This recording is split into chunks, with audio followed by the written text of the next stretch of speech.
Hello and welcome back, sibilant revelers, to the Uncannery. It is I, Ron, returned from the death of the old year. And sitting across from me is... I'm Don. And... Oh, there is no Doug. Guys, I'm sorry. We have bad news. We have very bad news. Doug's a father. Doug and his lovely wife introduced or brought a new life into the world over the holiday season. And because of this, he will be rightfully and earnedly spending time with his new kid. And we wish him a speedy recovery. We hope his kid is 18 as soon as possible so that we can get him back into our life. But many happy congratulations to them. And so that means you guys got a Don and Ron duo today. You're stuck with us. Yeah, you're stuck with it. I know we've been reading a lot of your mail, and we know that we are your two least favorite hosts, and that we don't spend enough time talking about wrestling. So really, this is a dream for us because we don't have to talk about wrestling or mahjong or whatever. Jiu-jitsu. Yeah. Thank you all for joining us. I know we took a break there for the holidays, but hey, everyone deserves a break on the holidays. Since it's the new year, Don, I was thinking, this is a great time to reflect and look back. And, you and I, we're both cultured men, right? Oh, allegedly, yeah. Yeah. My very expansive definition of cultured applies to us.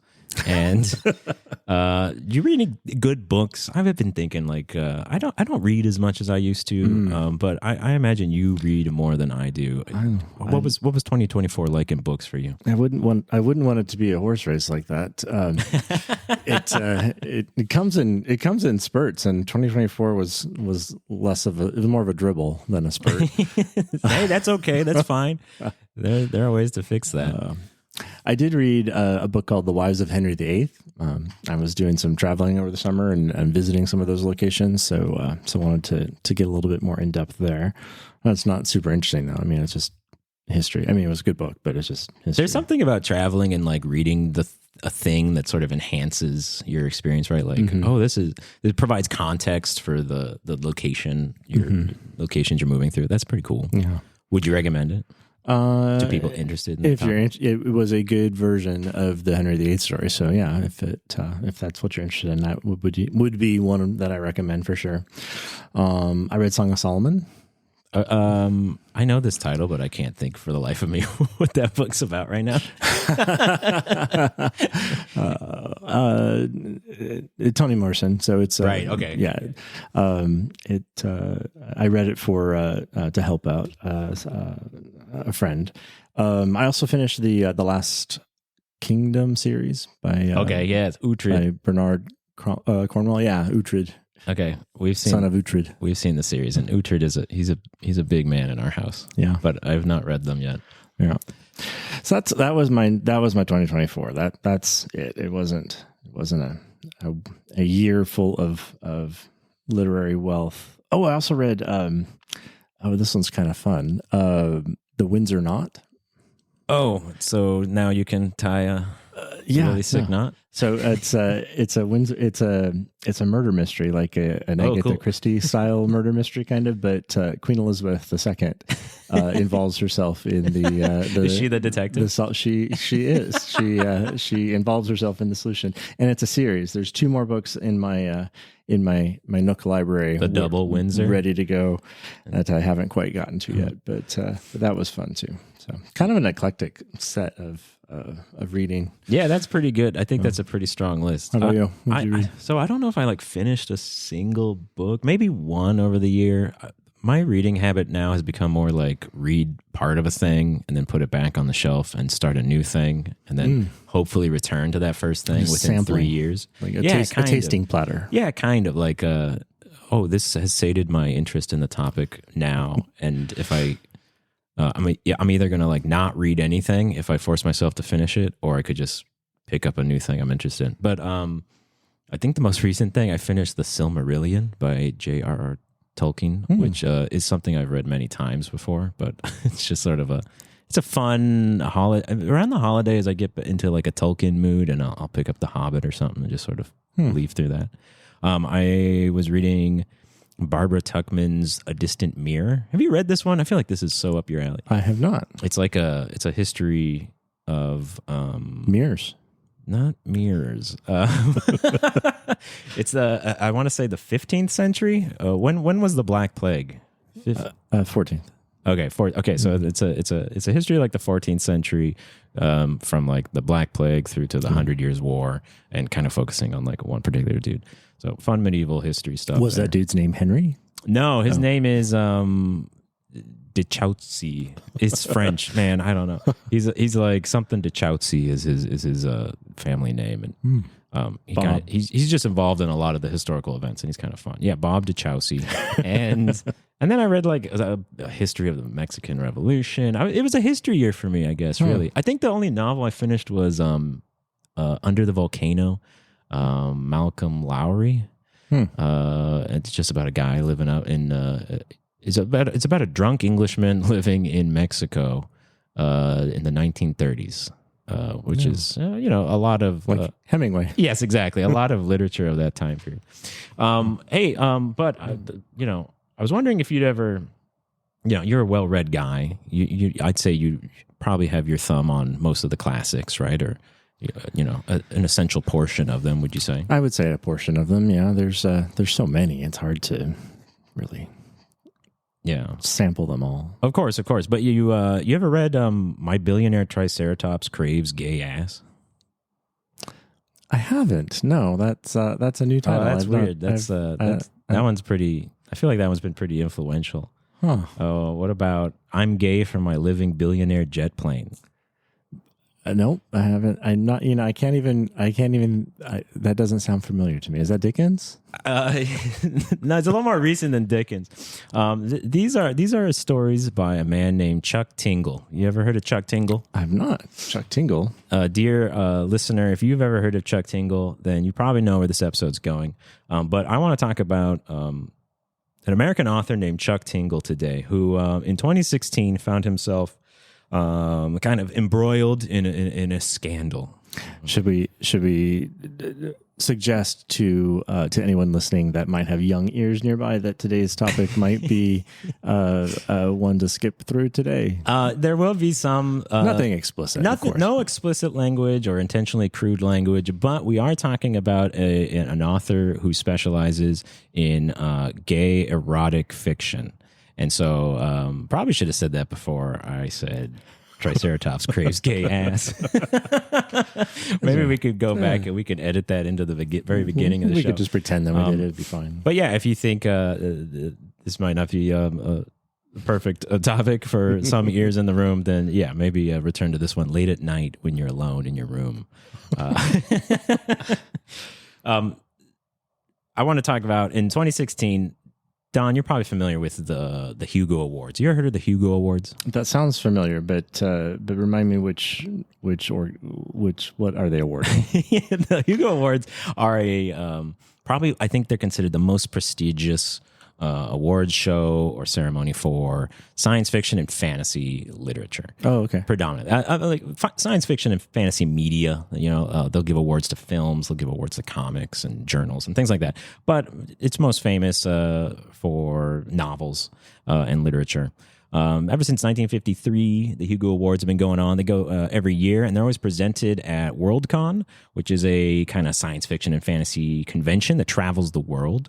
In 2017, I actually went to Worldcon, Don. What? Yeah, you won't believe where it was hosted. Were you nominated? I was not nominated. I was a hanger-on. I was riding the tailcoats of my wife, who was invited by Worldcon to give a presentation based on a paper she'd written in grad school. And so we went. We went to Helsinki, Finland.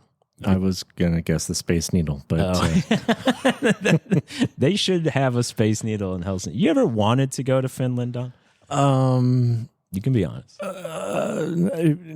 Not with a strong desire, no. Well, let me tell you, You're right. You don't have to go. No, it was very cool. Helsinki is a very neat place, and it was fun to hang out there. But all I'm saying is this is kind of like a big geeky convention, sort of like not a Comic-Con, but think of like a highbrow geeky convention where you can go. And we saw George R.R. Martin walking through the halls. He was like a big train conductor. Wow, did you ask him when he's going to write again? No.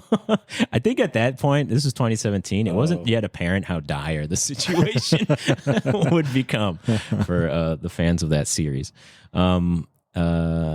So we were there. It's fun. They have a big awards ceremony, and they give away the biggest awards in the field to like science fiction and fantasy authors. And I want to take us back to 2016, the year prior to the one we were in attendance for. In 2016, something vile was brewing. Something really gross was happening behind the scenes at this seemingly cute and sort of not all that offensive science fiction fantasy awards ceremony. So I did some Googling while you were doing the introduction, and just to contextualize the award, do you think it would be helpful if we talked about who has won this before? Because I guess so, you keep saying it's prestigious, but like it's only vaguely something that I think I might have heard of at one time, right? So for sure, if you've got a list, rattle them off. To me, I'm assuming if anyone in the audience is familiar with science fiction at all, I think like all the names that kind of pop in your mind have probably received this award. Am I correct? I don't know about all of them, but so Frank Herbert won for Dune in 1966. Isaac Asimov for The Gods Themselves. Arthur C. Clarke for Rendezvous with Rama. Ender's Game won. Orson Scott Card. It's got to be a Heinlein in there, right? Show me some Robert Heinlein. I don't see him on my short list. But, oh my gosh! But Shirley snuffed. But it's varied too. Like there's short stories by Shirley Jackson that have won, and then movies too. 2001: A Space Odyssey wins. Star Wars has won. The Lord of the Rings has won. Yeah, they always pick like the best sci-fi fantasy film of the year because these are kind of like snubbed by like the Oscars and stuff, right? And even Philip K. Dick won for The Man in the High Castle, which of course, who picked that up? Was that Netflix? Did that one? Probably, yeah. I think so. A long time ago. So these are like, this is not a little no, award. It's not a small thing. Okay, yeah, this is pretty big. Like again, if you are following the world of science fiction and fantasy literature, or if you are published in this world, this is your Oscars. This is big, right? This is a big deal. All right. So 2016. The way the Hugo Awards work is that the community gets to vote on the awards. There's not like a secret panel of editors or anything who decide who is going to receive the Hugo Award. Is like the one for the best novel of the year. That's kind of like your best picture, right? Well, and that's I was going to ask, because the Oscars are like that, but you have to be a member of the Academy to be a vote. So exactly. It's not just like I can't go get a vote on best picture. No, you couldn't, but you could get a vote for best editorial. I wrote in my high school newspaper about the likelihood of the Giza pyramids. Sorry, wow, what a slip of the tongue. Giza pyramids powering a battery that could, power all of human civilization for the first 500 years. So yeah, that article you could probably get votes for. Okay, because it's just anyone can vote. Anyone who goes to the website, you can nominate. So the Hugo community is anybody who is paying attention. Anyone happens by. Yep, exactly. Okay. All right. And you can go and you can nominate whatever you'd like, and you can vote for whatever you'd like, and it's supposed to be a very sort of democratic. Like, hey, sounds like chaos. It could be chaos. And in fact, it became chaos. Mm. In 2016, people were, excitedly opening up their email inboxes to find out who got nominated for this year's Hugo Awards. And they found at the top of one of those lists a little author named Chuck Tingle for his story, Space Raptor Butt Invasion. Oh. And people said, what is going on with the Hugos? And so what was really going on with the Hugos is that apparently there was a little bit of a political row going on behind the scenes amongst members of the community, of the sci-fi fantasy community. A couple years prior, there was a famous report that kind of got published, and this sparked some discourse in the sci-fi fantasy scene. And this report said that basically went and analyzed like what kind of people get published in sci-fi and fantasy. And it found that less than 2% of all published sci-fi fantasy works that year, this was 2014, came from Black authors. And the report was like, considering that, Black people make up 14% of the U.S. population, this seems odd, right? This seems like a bit low. But, I'm remembering our UFO episode. Yes. Where we discovered that most aliens are Nordic. So that would only make sense. Definitely a factor in this.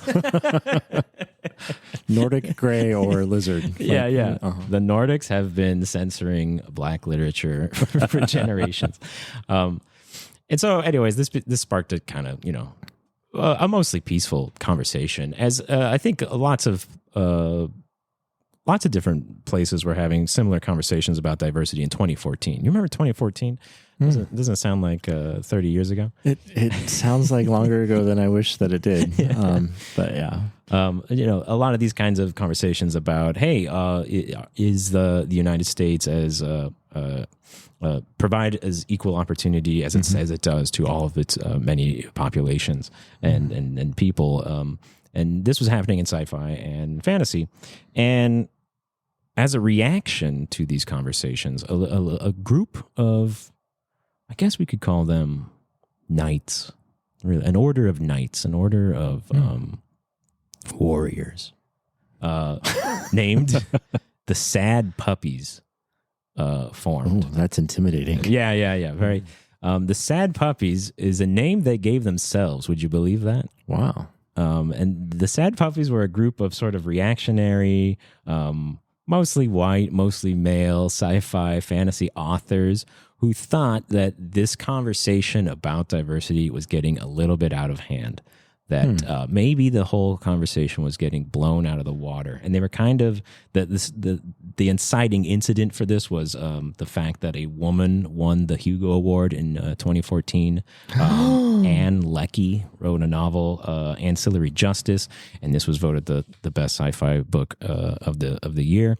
And this, obviously, as you gasped, Don, you understand this can't stand. This is aggressive behavior on the part of the Hugos. Well, and just to clarify, she won that award because she earned the most votes that were democratically collected by literally anybody who wanted to cast a vote.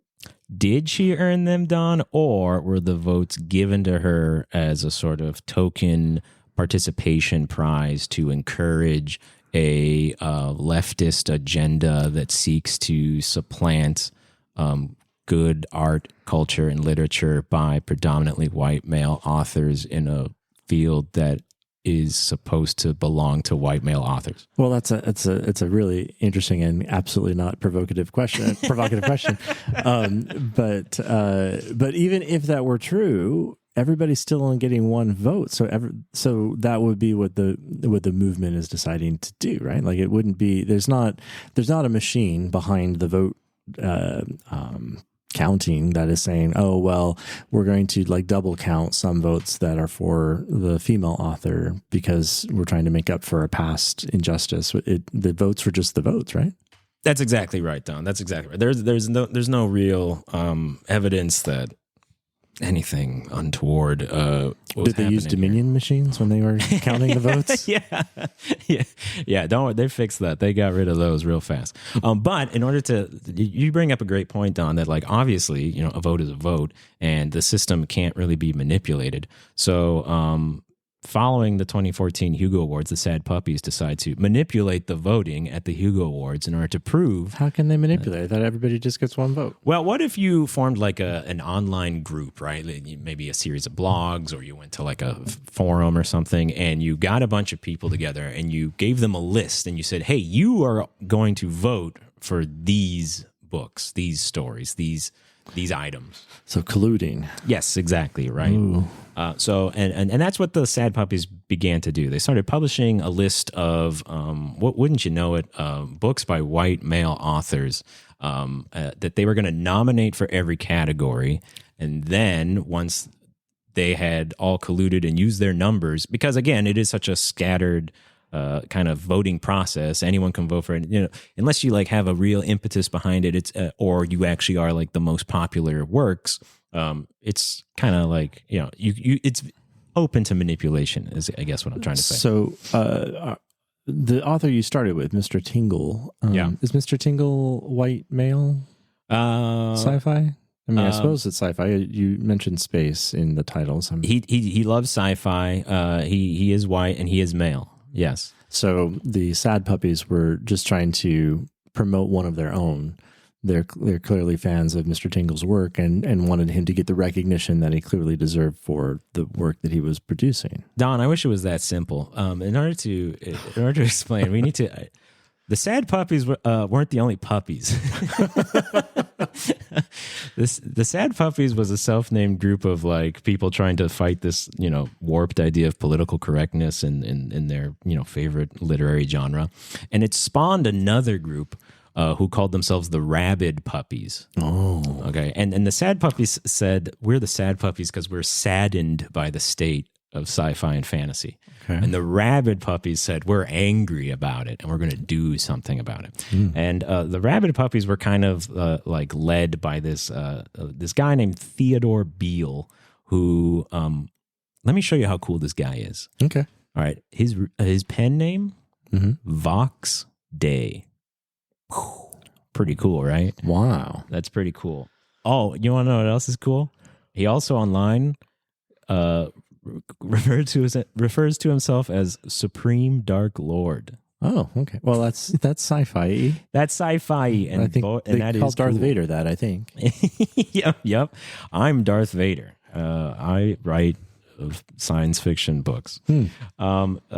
This guy Theodore Beale was actually booted out of the Science Fiction and Fantasy Writers of America organization in 2014 for racist comments he'd made towards a black author, N.K. Jemisin, and was kind of like at the time already like no one liked him, was already like a bit washed up, hadn't really written anything of like serious note, it seems, or that was all that popular. But he kind of uses this like situation at the Hugos to sort of, I think like most of these people, kind of like make a name for himself and put himself like in the limelight for a little bit, right? And so it's actually the Rabid Puppies who bring our boy Chuck Tingle into this story, because the Sad Puppies tried for like 2 years to kind of nominate a slate of books, and it never actually worked, right? Like they didn't actually like have enough people to like affect the voting all that much. They thought they were like much larger than they actually were, right? And so they weren't actually like getting anything past like what just normal people read and liked and voted for. And the Rabid Puppies kind of changed that in 2016. And there's a couple reasons for this. One, the Rabid Puppies kind of start drawing like a larger crowd of people to their kind of like this issue, because they very clearly kind of associate themselves with what we call the alt-right. Don, are you familiar? What's the alt-right in America? Well, I mean, it's been discussed as the opposite of the radical left, right? So we've got the political spectrum left and right, and then so one side is conservatives, one side is liberal, and then the further you get away from the center, you get to the more radical extremes, and alt-right is past radical right? Like alt-right is super more righter right. The most rightist.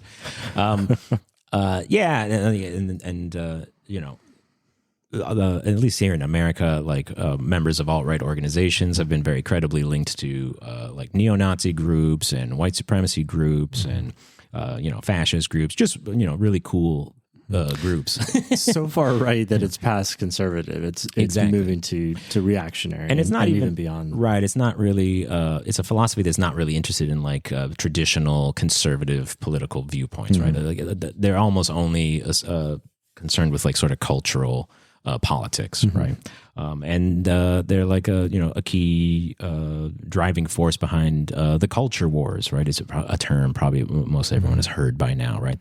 This idea that like America is so divided on whether or not there can be a woman superhero in a Marvel movie, right?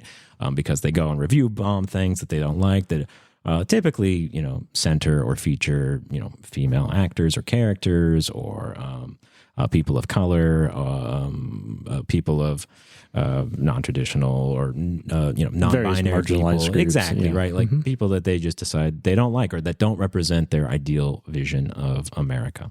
So anyways, because the Rabid Puppies are kind of like sort of parroting a lot of this stuff, they just pull in like other alt-right people who probably don't even really care about sci-fi or the Hugo Awards, but it becomes this new sort of like gang press. Is that what I'm talking about? Press gang. Press gang. Thanks. This kind of internet press gang where people can just jump in and like be angry about something. And so they start nominating. And they really like gay erotica. So, so the point is, they nominate Chuck Tingle because they don't like gay erotica, but they find Chuck Tingle funny. Okay, and let's pause here. Who exactly is Chuck Tingle, right? Okay. Chuck Tingle started publishing, sort of like self-publishing these Amazon ebooks around 2014. And Chuck Tingle is obviously a pseudonym. We do not know Chuck Tingle's real name. We don't know a lot about Chuck Tingle's real identity at all, actually. He's always been rather mysterious. And for a long time, he was just sort of like a name on some very weird novels that you could buy on Amazon. Novels like Creamed in the Butt by My Handsome Living Corn, Angry Man Pounded by the Fear of His Latent Gayness Over a Dinosaur Transitioning into a Unicorn. Pounded. That's the title, or that's the summary? No, that's the title. Okay. The best titles function as both, Don. Pounded in the Butt by My Handsome Sentient Library Card Who Seems Otherworldly but in reality is just a natural part of the priceless resources our library system provides. My Macaroni and Cheese is a lesbian. Also, she is my lawyer. Famous ones. I have no butt, but I must pound. It's maybe one of my favorites. And then Not Pounded in the Butt by Anything, and That's Okay, is another of his. And so he writes these very absurd and goofy erotica fiction that becomes kind of like an underground joke, right? Like I would say he's sort of like a millennial John Waters. You familiar with the filmmaker John Waters? Just kind of like a absurdist and kind of campy and kind of over the top, and especially in the realm of like sexuality, right? And sort of broaching conversations and topics that are non-traditional or sort of like considered uncomfortable sometimes, right? And so no one really knows much about Chuck Tingle. But what we know now is that he is a guy. He claims to live in Billings, Montana. He has a son named John, John. John might be his like caretaker. I think Chuck has said that he is autistic. And since 2016, he kind of blew up as a result of this controversy, and he's had a number of podcasts. My wife and I like really enjoyed listening to his podcast. We got to see him talk once. He went to a bookstore and we got to see him. But whenever he's in public, he always wears a mask covering his face. Okay. And so he can't really be identified. He wears like a pink lunch bag over his face with a hole cut out for his mouth. He'll wear sunglasses over the bag. And usually he has written on the bag a message that says, "Love is real." And Chuck Tingle claims that he is writing these stories, one, to be kind of funny, but also that he kind of has a broader point, which is that he's trying to prove that love is real, which, great. All right. Awesome.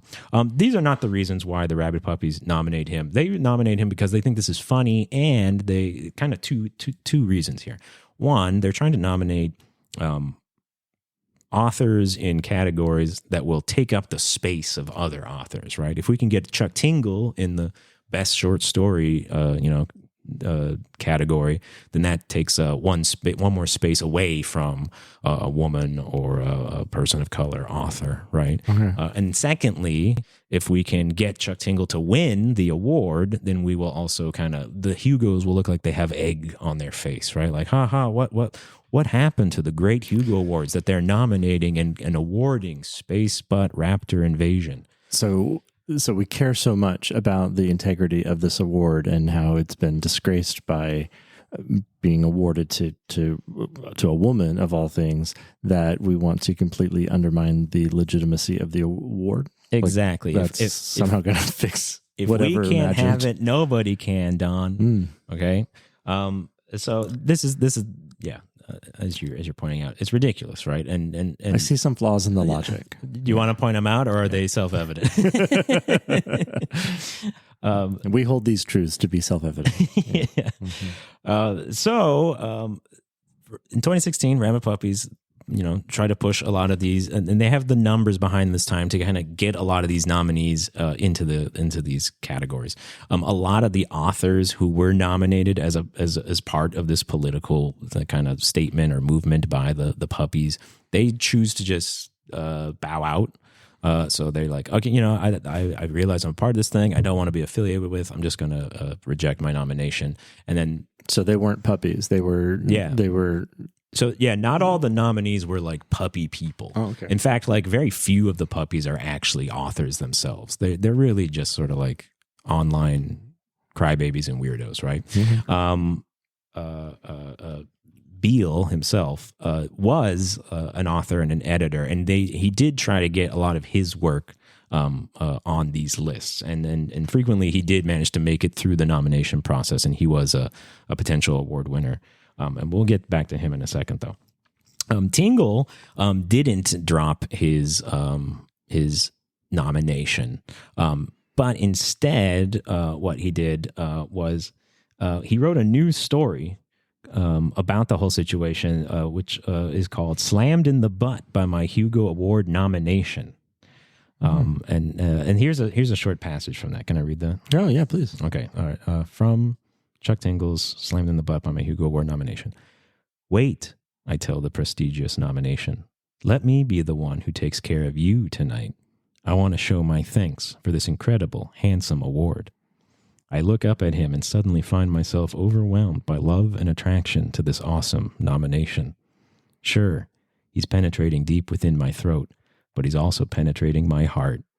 But he also includes this, which, once we're done with the hot and heavy stuff, there is a point to this.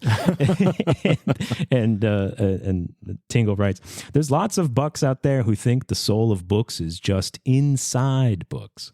Don't know that real love comes from proving books are real for all who kiss. That's inside and outside of books, goofball. And I think what he's kind of trying to say here, right, is like the thing that Rabid Puppies kept bringing up is like, oh, people are just nominating and awarding these books because they think it's important to get representation, right? Like this representation is this outward kind of thing, and that what's actually in the books doesn't matter, and that the books can't actually be good because authors we don't like, they're just writing to get like this handout award, right? And therefore the quality of the writing must be bad. And this is a thing you hear from a lot of these kinds of people even today, right? Oh, they can't write an actually good video game that has a gay protagonist because they're just doing it to pat themselves on the back, right? And that's contrary to what Tingle is saying here, right? It's like, no, it's not, people aren't getting these awards just because they check a certain box. It's because the fiction they write is actually pretty good. They actually write good fiction, right? It is both things, right? And that, of course, makes them mad, makes a puppy type people mad, because that's kind of key to their argument. Their argument is like, oh, this is actually bad literature, but that's not true.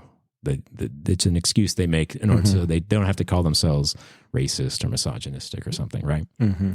Well, and just that idea that a new voice in the space somehow takes up space that used to belong to the traditionally recognized voices. Like the space is huge. Like more voices in the space doesn't mean that your voice has less space to exist in. It just means that there's more voices around you. Right. Exactly. Right. Like if you walk through Barnes and Noble, I don't think you're going to see any fewer books about colonizing Mars or spaceships fighting in the Orion's belt, or like those things still exist, right? Like there's just like other stuff there sitting beside them now, right?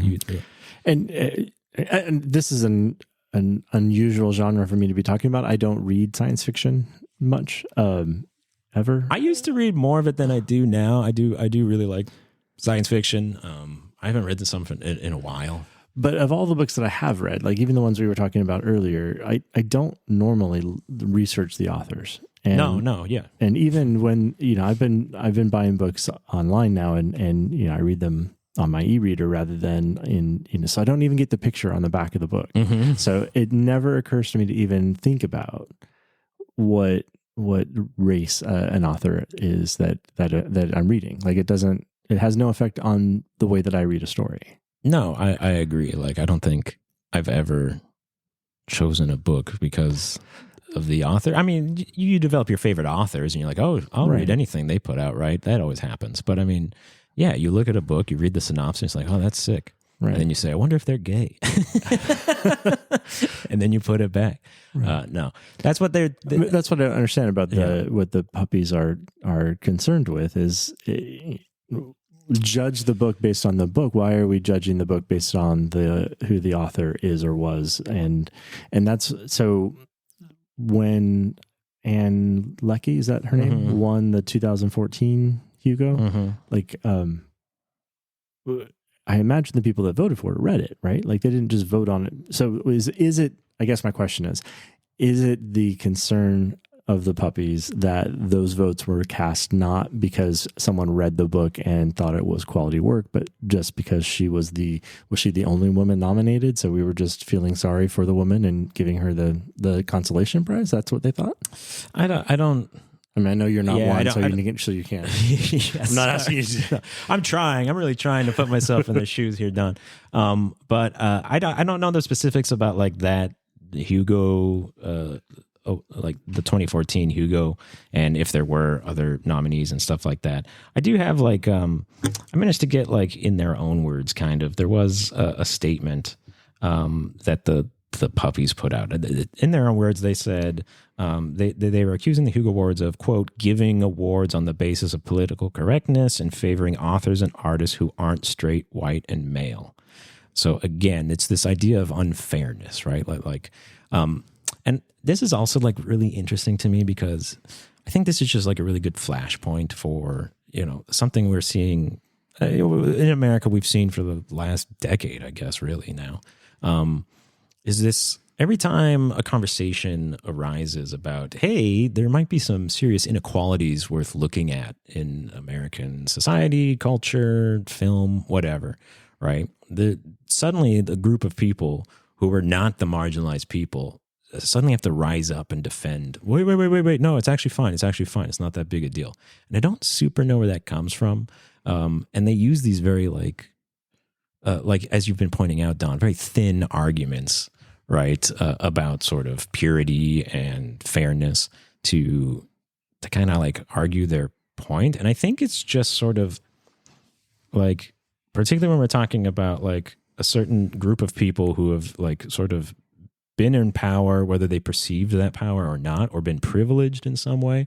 As soon as you tell them like, hey, you may have been privileged and it might be worth expanding those privileges to other people, I think they feel attacked because they feel like that means I'm going to have the privilege less stripped from me. Exactly, yeah. right? Like, yeah. I'm going to lose some of my power, right? And some of my importance. Which is only true if you imagine privilege as a zero-sum game, right? In which case you're admitting that you have more privilege than another group and you don't want that disparity to change. Right. You understand how much that would suck to not have the privilege because you're like, oh, wow. Right. And so it sucks for you that you don't have it, but you're not taking it from me.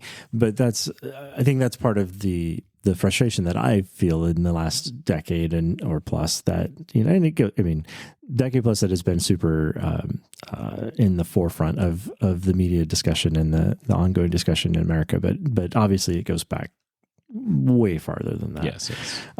But just that idea that I don't want someone else to have the privileges that I have. It doesn't mean that we're taking those privileges away from you. It just means that we're expanding them to other groups, other people, so everyone should have an equal opportunity and on equal footing. It doesn't mean that you've lost footing. It just means that we're giving other people, there's more room in the under the tent. Right. But I do think there is, it is true, and I think whether they consciously identify this or not, it does mean there will be more competition, right? Mm-hmm. Like a lot of things that, like let's say you're trying to get a job, right? I just have to compete against this group of people.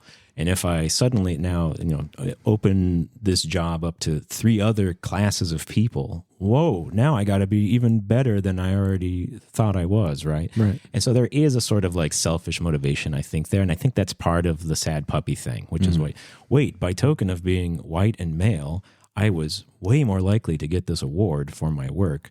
And now I have to compete against 50% of the population. Right. So I do think there's that element to it, but it does become interesting when it's like, even people who aren't, like writers or even affected by this award, how they kind of glom onto this, right? Mm-hmm. Like, oh, I identify as a member of this group, even though I technically am not. I will never be a sci-fi or fantasy writer, but God, do I need to defend my fellow sci-fi and fantasy authors from this atrocious attack by the Hugo Awards. Mm-hmm. So anyways, Chuck Tingle is, he writes this story. He's using it to kind of lampoon the puppies. He kind of goes and gives a series of interviews about this where he says like he does not associate with the puppies and their weird project. He also registers a website. He registers rabidpuppies.com. Chuck Tingle does? Yeah. Yeah. So anytime someone goes there, right? He puts if you go to the website, it's just a giant picture of shirtless Channing Tatum, looking pretty fly and he has this message written on. He says, "Hello, my name is Chuck Tingle, world's greatest author. Sometimes devil men are so busy planning scoundrel attacks they forget to register important website names. This is good because it makes it easy for buds who know love is real to prove love. Please understand this website is to take dark magic and replace with real love for all who kiss the sky." Just kind of like continues to sort of troll these puppy people in the same way they were kind of trying to troll the awards. He uses this opportunity. Tingle uses this opportunity to support a foundation for online harassment victims. That was started by Zoe Quinn. Is the name Zoe Quinn familiar to you? No. Zoe Quinn was like at the same time. Oh man, this is so stupid. But do you remember Gamergate? Do you remember this word? I've heard that word. Okay, around the same time Gamergate was happening, which was like a similar series of alt-right attacks against women in the video game industry instead of like the sci-fi and fantasy industry. And Zoe Quinn was kind of like the first person they targeted. She was a video game developer, and they made all sorts of gross accusations about how she'd managed to publish her video game and blah, blah, blah. All of this bunch of lies and things like that. But anyways, Chuck uses this as an opportunity to draw attention to her foundation. Tingle also drew attention to another black woman author's book, The Fifth Season, which was nominated for Best Novel that year, 2016, by N.K. Jemisin, and also drew eyes and money towards a crowdfunding campaign for LGBTQ health resources, and kind of just like took his moment in the spotlight here to highlight a lot of like really cool causes and kind of take the impetus away from the puppies. And in an interview, I found this interesting. People were asking him like, people are like, "Hey, Chuck Tingle, are you like for real? What's going on here? You talk weird, you write weird, your titles are absurd. Are you like trolling us, or like, is there a real point to all this?" And someone asked him like, why do you write gay erotica? And he responded, "More important reason to write Tinglers," which is what he calls his fiction, is to prove that love is real for all who kiss. Saw a man on TV talking about buds kissing buds, and he said, "Oh, what's going to happen if we let buds kiss buds? What's next? Are they going to kiss planes too?" So I thought, yes, all love is real. We should kiss planes because they are handsome. And I think it's like just great response to these like really dumb arguments we're kind of used to seeing online, which is like these slippery slope arguments of like, whoa, what if my kid can identify as a woman? Does that mean he's going to identify as a helicopter? And just say yes. Yeah, that's fine. Like, who cares? Let's see if anyone identifies as a helicopter, and then we'll deal with it. And also, cool. Helicopters are sick. I kind of just really love this energy that he's putting out. So you're probably wondering, where does this all go, right? Like, who wins? Hey, Ron, where does this all go? Who wins? Does Chuck win the Hugo? Did Chuck win the Hugo is an important question. No, Chuck does not win the Hugo. Oh. Okay. In all the categories where the Rabid Puppies had nominees nominated, none of their nominees won those awards. In some categories, so another thing you can vote for at the Hugo Awards is you can just say no award. If you think none of the nominees are worthy of the award, you can just vote no award. And in almost all of the categories where those nominee slots had all been occupied by Rabid Puppies, works that they had kind of promoted, more people just selected no award than any of their books. So there was just like a lot of categories that had no award given.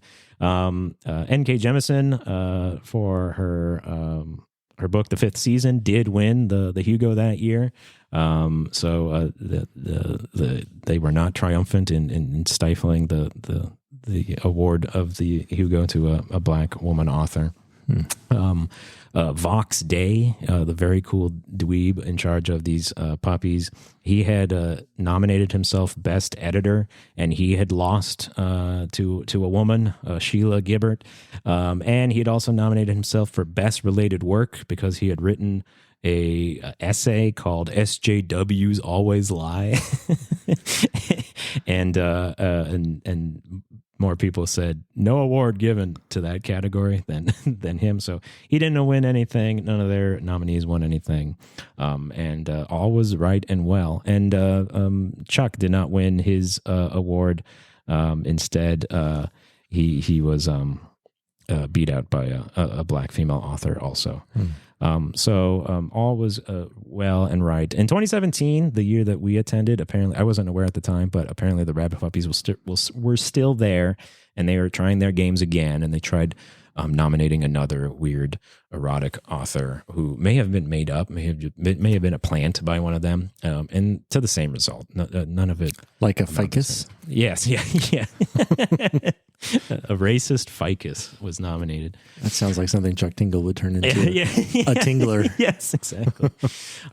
So, and then basically at the end of 2017, the whole voting block kind of vanished, disappeared. It was recommended, or it was suggested at one point by someone studying this that there was never more than like 60 people in this block at the end of 2017. And so it's kind of ceased since then. The Hugos kind of tidied up their award voting process so that blocks of people could be less sort of manipulative. And they've kind of turned on ever since then. And I did some quick research to be like, okay, in 2014, people were saying there was only less than 2% Black authors being published, or less than 2% of the sci-fi fantasy works being published were by Black authors. And has that changed much now that we're in 2024?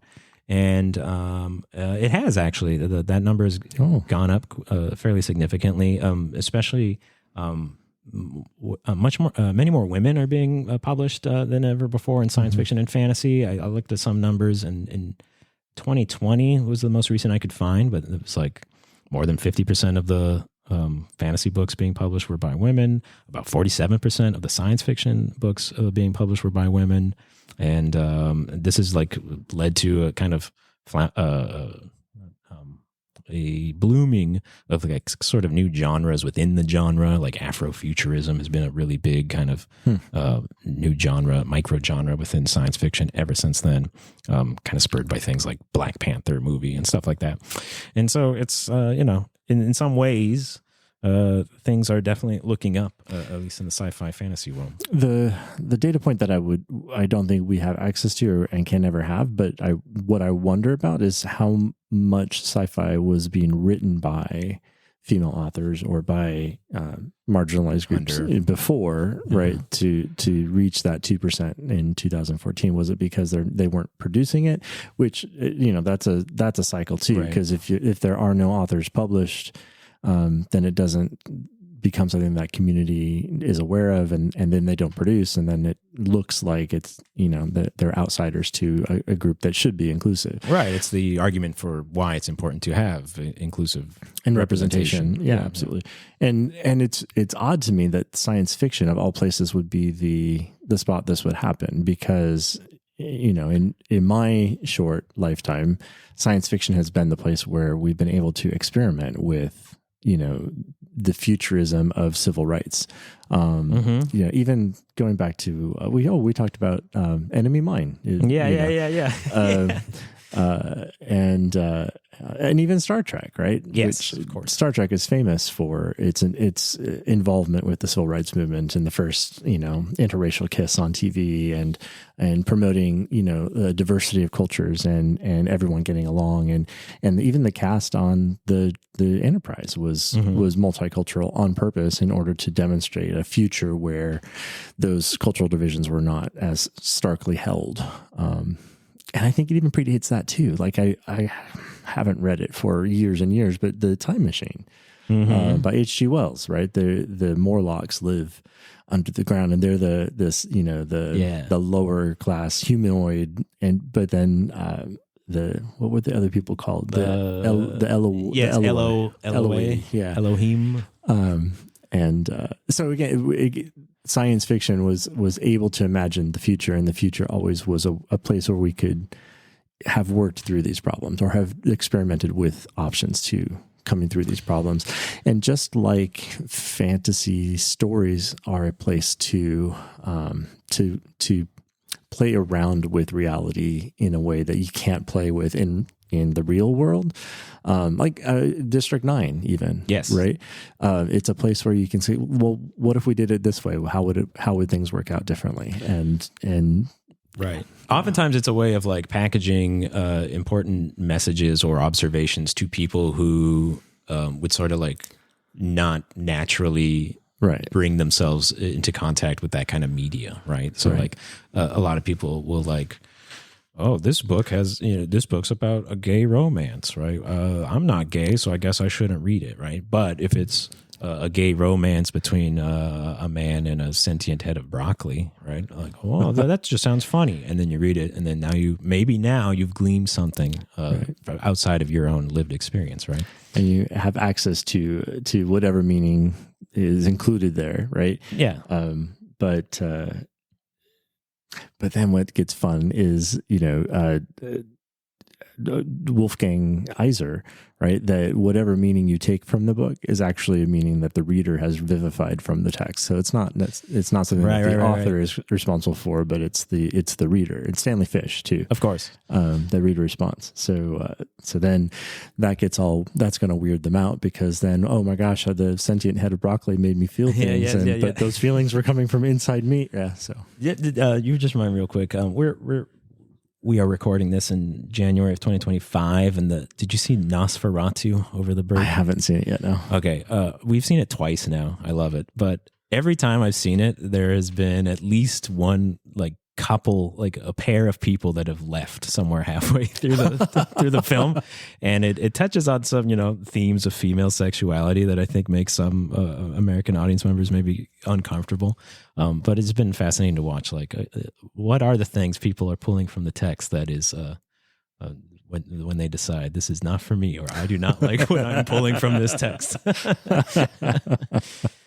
But yeah, science fiction and fantasy obviously has always been about speculation. It's always been about metaphor. It's always been about examinations of very present day trials and questions. And obviously, those if you want the best answers to those questions, you should open the question to as many voices as possible, right? Because we're here gathering, trying to make decisions. And I personally like getting as much information as I can before I make a decision. And so why wouldn't I want to see everyone's interpretation of how we can move past the troubles of today, and what we need to worry about down the road.